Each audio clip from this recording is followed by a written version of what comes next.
Prince Harry was proud to serve in the military for his country and left a moving note for fallen soldiers during an emotional visit to Los Angeles National Cemetery. The father, of one, accompanied by his wife Meghan Markle, laid a wreath on Remembrance Sunday, with their gesture captured by their personal photographer. Harry, who served in the army for 10 years, left fans moved as he laid the tribute along with a personal note to his fallen comrades. Meghan, dressed in black, had also picked flowers from the garden of their home, which they share with baby son, Archie, to be laid on the grave. The Duke, who served as Captain Wales in the British Army, laid a wreath at an obelisk in the cemetery inscribed with the words, "In memory of the men who offered their lives in defense of their country." On it, he had written, "To all those who have served, and are serving. Thank you." However, while some have praised the Duke of Sussex's poignant tribute, others have criticized the couple, who stepped down from the royal family earlier this year, of a PR stunt.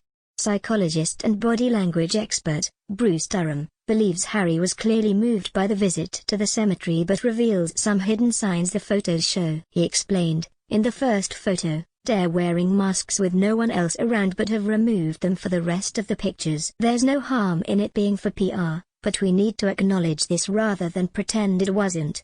Meghan does seem to be along for the ride, and what I mean by that, and it may be no fault of her own, is that you can see the visit impacts Harry much more than Meghan.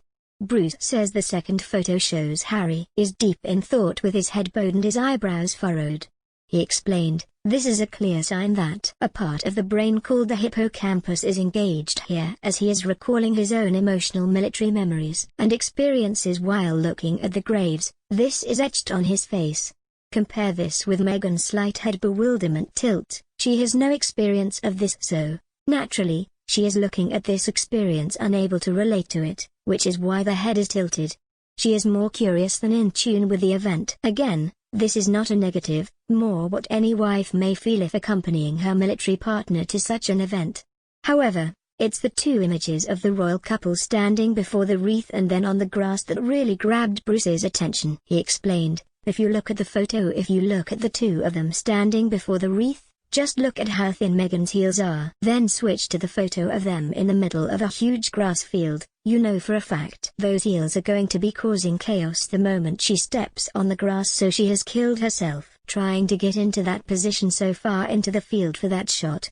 Again in that photo you see Harry explaining something specific as his finger is pointing out. Her head tilt is present again, displaying a lack of understanding. Again, not a bad thing, she hasn't served. For me, it's an emotional event for Harry. It means something to him. He served for 10 years. For Meghan, she could be filling her role as the supportive partner, but the only thing I would question, those heels.